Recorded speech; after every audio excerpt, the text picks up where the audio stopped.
orang Yahudi datang kepada Rasulullah sallallahu alaihi wasallam. Apa kata mereka?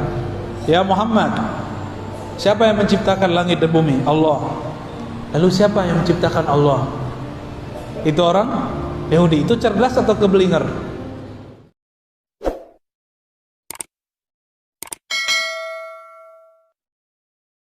Assalamualaikum warahmatullahi wabarakatuh. Yang ingin akidahnya murni, saya pun sedang berusaha selalu memurnikan akidah saya. Akidah ahlu sunnah itu tidak keluar dari Al-Quran dan sunnah. Cuma sayang, sifat 20 yang dulu mudah itu sekarang dianggap sulit karena tidak bersanad. Maka sekarang malam ini saya ringkas. Jadi ternyata tauhid itu kalau mau dibagi-bagi bisa banyak. Kalau di kajian-kajian yang sudah direkam oleh kawan-kawan kita, saya pernah menjelaskan tauhid surat Al-Ikhlas. Ada ahadiyah, ada samadiyah. Yang dituliskan dalam surat Asy-Syura ayat 11. Di lafaz awalnya disebut falikul habbi wan nawa. Ini disebut dengan tauhid af'al. Apa namanya? Tauhid af'al. Bahwa tiada di alam semesta ini yang berbuat, yang berperan kecuali Allah Subhanahu wa ta'ala. Kenapa Allah sebut habbi? Kenapa Allah sebut biji? Biji itu kecil sekali. Jangankan kamu yang besar, biji kecil pun Allah yang mencipta. Biji kecil pun Allah lah Tuhannya. Tuhannya si biji adalah Allah. Apalagi tubuh ini. Kita loncat masuk tengahnya. Laisa kamitslihi syai'. Coba bayangkan semua yang kita tahu. Coba bayangkan. Sudah. Coba bayangkan semua yang kita tahu. Mulai dari malaikat, aras. Laisa kamitsli syai'. Ini namanya tauhiduz zat. Apa namanya? Bahwa zat Allah itu sesuatu yang berbeda dengan segala sesuatu. Mahma tasawwarta bibalik fallahu bikhilafi dzalik. Apapun yang terbayang di dalam dirimu mengenai Allah, Allah berbeda dengan itu. Bayangkan apa saja, Allah beda dengan itu. Sebut istawa, terbayang sesuatu? Allah bersemayam di atas aras, terbayang sesuatu? Allah bukan begitu. Disebutkan dalam surat Al-Fat, yadullah fawqa aydihim, tangan Allah di atas tangan mereka. Terbayang tangan? Allah bukan begitu. Paham? Ada hadis Nabi, yanzilu rabbuna, Allah turun setiap sepertiga malam terakhir. Terbayang sesuatu? Turun, terbayang apa? Dari atas ke bawah. Allah bukan seperti itu. Gampang gak akidahnya? Jadi gak perlu pakai takwil, gak perlu juga pakai tajsim, gak perlu ditakwil-takwil, diakal-akali, gak perlu juga diserupa-serupakan dengan jisim. Cukup katakan Allah beda dengan semua itu. Inilah penjelasan imam ahli hadis dulu, namanya Imam Al-Khattabi. Imam siapa? Al-Khattabi. Beliau ternyata pernah berinteraksi dengan murid-murid Imam Abul Hasan Al-Asy'ari, imam yang mensyarah pertama kali Sunan Abi Dawud, kitab hadis. Imam ahli hadis ini.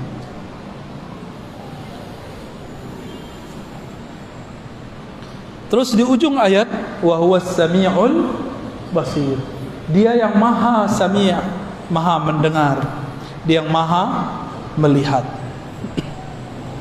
Ini disebut dengan tauhid sifat dan juga disebut dengan tauhid asma atau asma dan sifat.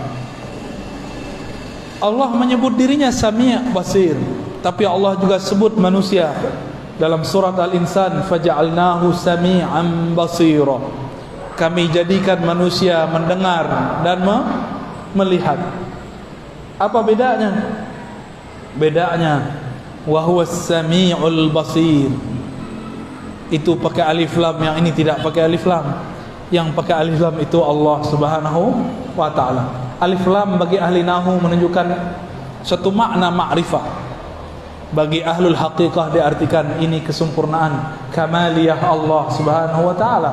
Alifnya alif kamaliyah, jamaliyah, lamnya lam jalaliyah, keagungan Allah Subhanahu wa taala. Jadi berapa tauhid kita? Tauhid af'al, tauhid zat, tauhid asma dan sifat. Tapi tauhid asma sifat kita beda dengan asma sifat kelompok sebelah. Kelompok sebelah memaksakan bahwa Allah itu bertempat. Kata imam dia, Allah jika turun sepertiga malam terakhir, dalam kitabnya Isbatun Nuzul, syarah Isbatun Nuzul, syarah hadis Isbatin Nuzul, kata dia, Allah jika turun dari aras, dia turun tanpa meninggalkan aras, tapi benar-benar turun, berpindah dari atas ke bawah, tapi aras tidak ditinggal. Pusing kan? Itu namanya jam'u baina mutanaqidain, menggabungkan dua hal yang bertentangan. Turun dari atas ke bawah, kata dia. Benar, turun dari atas ke bawah. Tapi Allah tidak meninggalkan aras.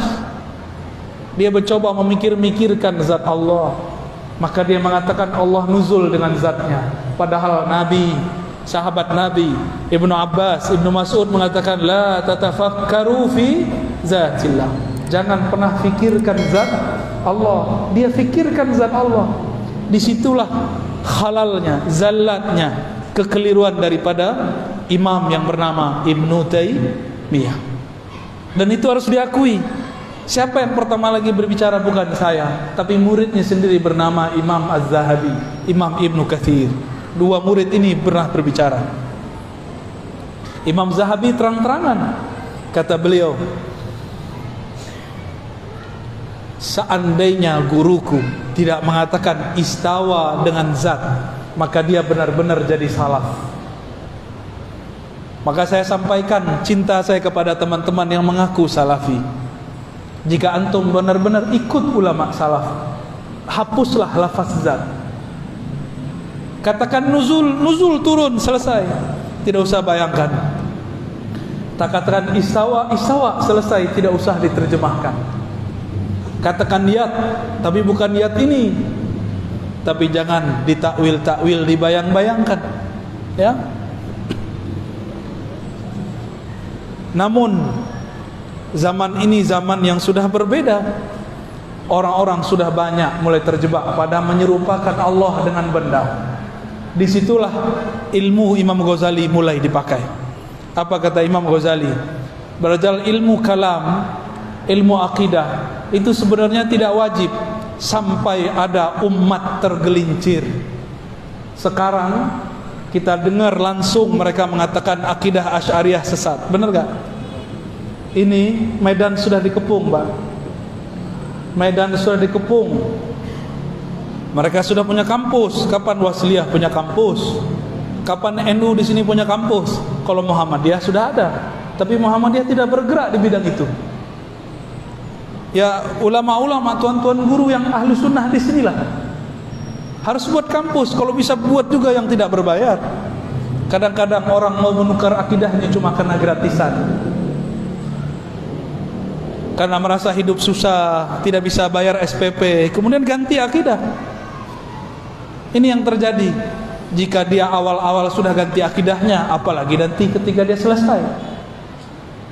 Maka kita doakan semoga tuan guru kita yang ada di sini yang ahlu sunnah, mereka diperkuatkan oleh Allah, diilhamkan supaya berani, supaya tidak takut kecuali hanya kepada Allah Subhanahu wa ta'ala.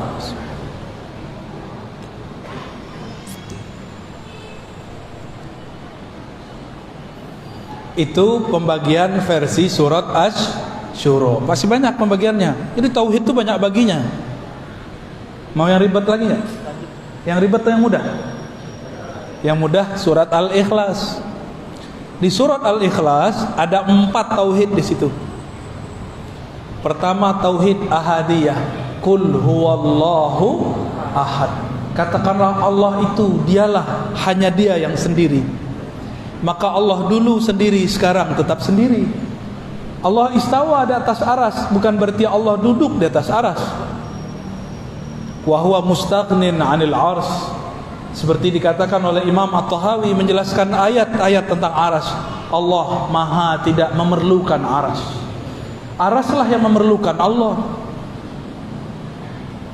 Maka jangan bayangkan Allah duduk. Dulu ada namanya Muhammad bin Karram. Saya sering sebut nama orang ini. Wafat 255. Diikuti oleh seorang ahli hadis, tapi akidahnya sudah keliru, namanya Utsman bin Sa'id Darimi. Apa kata mereka?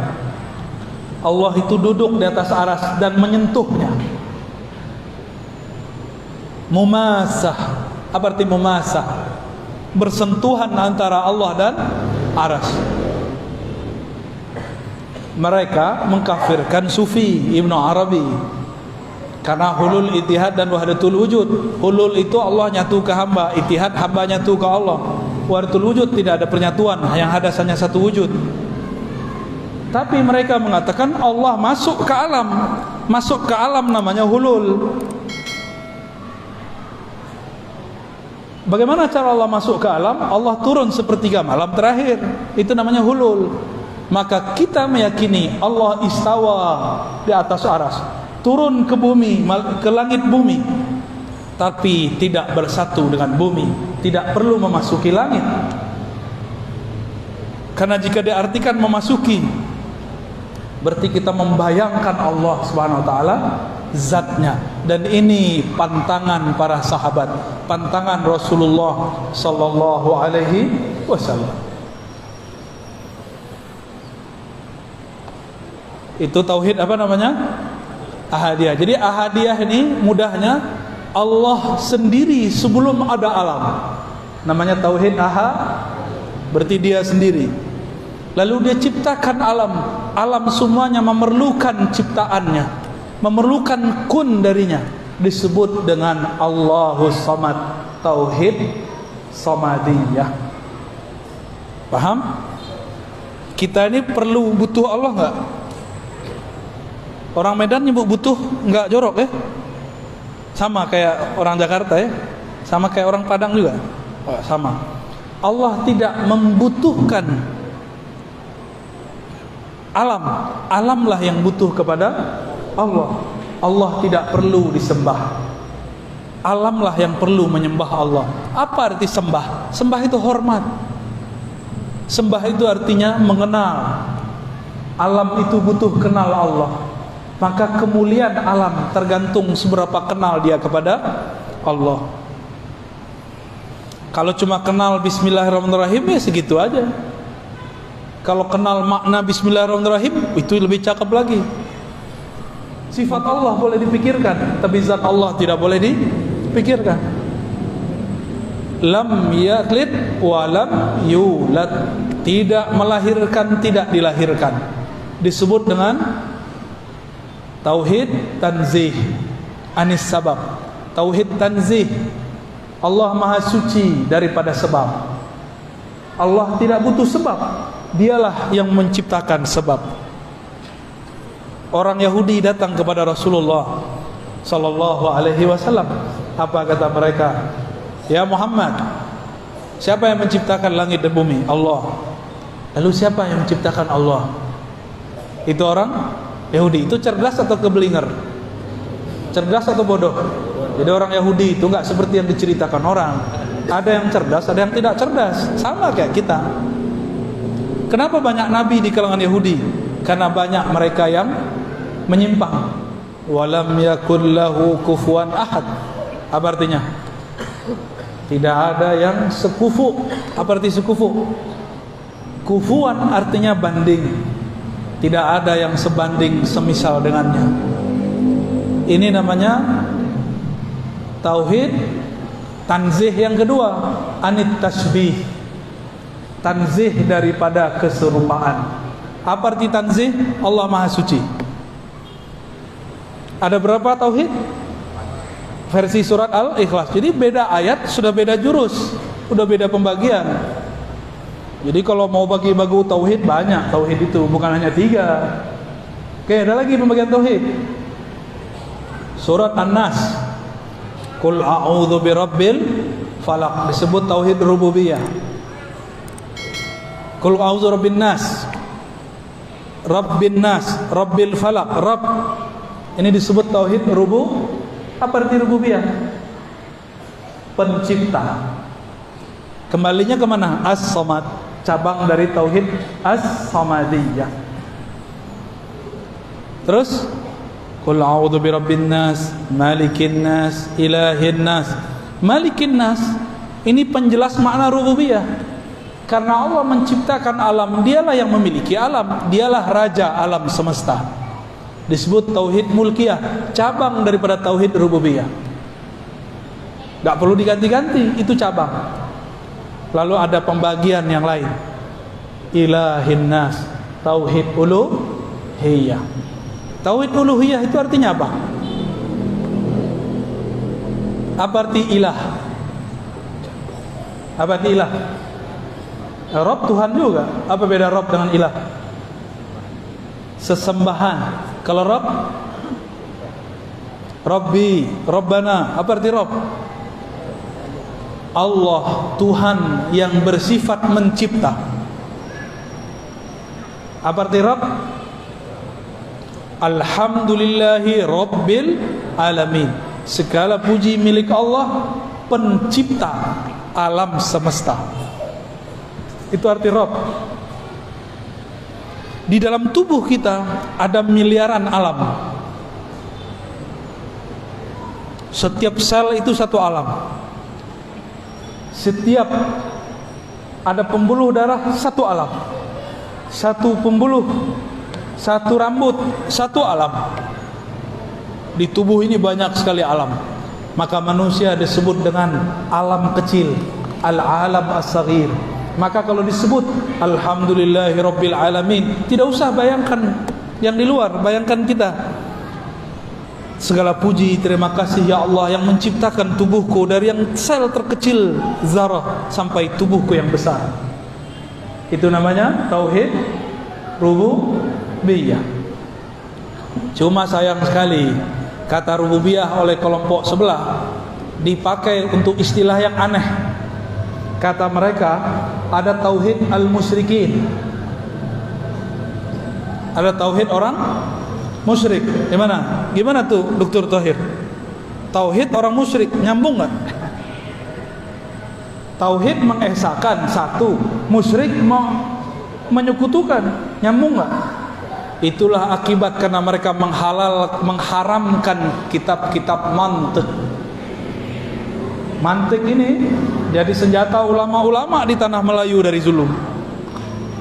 Itulah pertahanan mereka salah satunya ketika berdebat. Tapi zaman sudah berubah. Sekarang zamannya bukan mantik, zamannya mana dalilnya. Jadi para ustadz, para kiai, tuan guru jangan lagi bangga-bangga dengan mantik. Sekarang pelajari dalil. Dalil menurut mereka, dalilnya adalah Quran Sunnah, ayat sekian, hadis sekian. Bukan nomornya, hafalkan teksnya. Gak penting hafal nomor, yang penting hafal teksnya. Jadi rububiyah kita berbeda dengan rububiyah mereka. Bagi kita rububiyah itu murni sang hamba mengakui aku adalah ciptaanmu ya Allah. Dan rububiyah itu mesti digabung dengan uluhiyah, bersatu dengan uluhiyah, maka disebut ilahin nas, ilahnya manusia. Ilah itu artinya yang berhak disembah. Ilah itu artinya yang dituju. Dan yang paling indah artinya yang maha dicintai. Itu arti dari ilah. Kalau ahli fikih bilangnya disembah. Makanya ahli fikih menyebut solat itu taklif, beban. Benar Tuan Guru? Kalau ngajar fikih, usul fikih, diartikan fikih usul fikih apa? Ilmu mengenai tentang apa? Adillah, dalil-dalil kepada mukallaf, orang yang dibebani. Maka ahli fikih ini kalau sholat terbebani, wah isyarat gini, ya subuh gini, itu ahli fikih biasa. Tapi kalau fikihnya faqih robbani, itu beda. Kalau faqihnya sudah sampai kepada tauhid uluhiyah, uluhiyah ini dia cinta kepada Allah. Kalau kita cinta seseorang, malam pun kita jaga dia. Bapak ibu ini yang sudah punya anak, ibu-ibu punya anak, ya. Kalau anak kita bangun nggak? Bangun. Anak kita minta minum, kita ambilkan minum. Anak kita minta susu, kita susui. Maka disebutlah orang tua itu kama rabbayani saghira. Rabba itu mengurus urusan ciptaan. Maka nur rububiyah itu Allah turunkan kepada orang tua, bukan kepada berhala, seperti akidah kelompok sebelah. Nur rububiyah itu Allah turunkan kepada orang tua. Maka disebutlah Allah berwasiat, wa wassaynal insana biwalidayhi ihsana. Karena di dalam diri mereka ada satu nur, namanya nur rububiyah. Inilah yang kita baca, Rabbighfirli wali walidayya. Ya Allah, ampunkan aku dan kedua orang tuaku. Warhamhuma, sayangi keduanya. Kama rabbayani, sebagaimana mereka mengurusku dengan penuh kasih sayang di waktu kecil. Berarti rububiyah itu berkaitan dengan Rahman. Maka saya sebutlah rububiyah Allah itu rububiyah rahmaniyah. Apa arti rububiyah? Allah mencipta dengan rahmannya, dengan kasih sayangnya. Kalau Allah nggak sayang, kita nggak jadi. Maka kalau ada orang bunuh diri, dia sedang mengkhianati kasih sayang Allah subhanahu wa ta'ala. Makanya Allah marah kepada orang yang bunuh diri, disiksa dia, kecuali di syariat Nabi Musa. Itulah tauhid uluhiyah. Kalau sudah gabung tiga tauhid ini, baru terjaga dari waswas syaitan. Syaitan itu yang ahli waswas namanya khannas. Siapa namanya? Jangan kasih nama anak khannas ya. Kayaknya ada di Quran ini ya. Buka-buka di Quran halaman terakhir, wah khannas. Saya kasih nama anak aja ya, Abdullah Khannas. Jangan ya. Kalau mau kasih nama anak, tanya ke ulama, ini benar gak artinya? Kalau orang sudah jatuh cinta kepada Allah, barulah dia masuk kepada tauhid uluhiyah. Orang-orang seperti inilah kalau ibadah bukan terasa beban. Bangun tahajud bukan karena cari pahala lagi, tapi karena malu. Allah dengan rahmannya turun ke langit pertama, masa kita tinggalkan dia tidur begitu saja? Itulah makna tanazzulat rahmaniyah, turunnya rahman Allah subhanahu wa ta'ala. Kita datang ke rumah seseorang, tapi kita ketuk nggak buka-buka pintu, kita ketuk lagi nggak buka pintu, ketuk lagi nggak buka pintu. Besok mau datang lagi nggak? Kita tahu dia ada di rumah. Itulah nasib orang yang ngaku cinta Allah, tapi ketika Allah membangunkan dia malam hari, mungkin dengan cara asbab buang air kecil, mungkin kena asbab mimpi baik, mimpi buruk, atau mimpi basah, dia tidak bangun. Maka besok-besok Allah tidak mau menyapa dia lagi. Ya. Jadi tauhid uluhiyah itu beribadah bukan mukallaf, beribadah karena bab cinta. Beribadah karena bab cinta. Gimana, ada cinta Allah belum? Kalau cinta Allah, sering ingat Allah. Kalau cinta Allah, pasti cinta Rasulullah sallallahu alaihi wasallam. Jika kita jatuh cinta seseorang, sudah lama tidak bertemu, disebut namanya, pasti hati ini bergetar. Karena mencintai Allah itu abstrak, susah dipikirkan. Maka Allah utuslah Nabi Muhammad sallallahu alaihi wasallam. Diutus Nabi Muhammad. Dengan diutusnya Nabi Muhammad, maka orang jika pandang Allah, cukup dengan memandang Nabi Muhammad, mereka ingat Allah subhanahu wa ta'ala. Man izaru'u zukirallah. Orang yang jika dipandang, memandangnya membuat kita teringat yang diingatnya, yaitu Allah subhanahu wa ta'ala. Nah, ini pembagian-pembagian tauhid yang mudah. Itulah kira-kira pembagian tauhid dari ragam macam. Ya, masih banyak pembagian tauhid. Nanti ada pembagian tauhid surat Al-Fatihah. Ada tauhid di basmalah, ada tauhid di alhamdulillah. Oh, banyak sekali pak tauhid. Jadi kalau mau bagi-bagi tauhid nggak cukup 3. bisa banyak. Ya, mau dalilnya mana ada. Ya, insya Allah jika umur panjang nanti kita jelaskan lagi tauhid apa yang belum dijelaskan. Wallahu a'lam bishawab.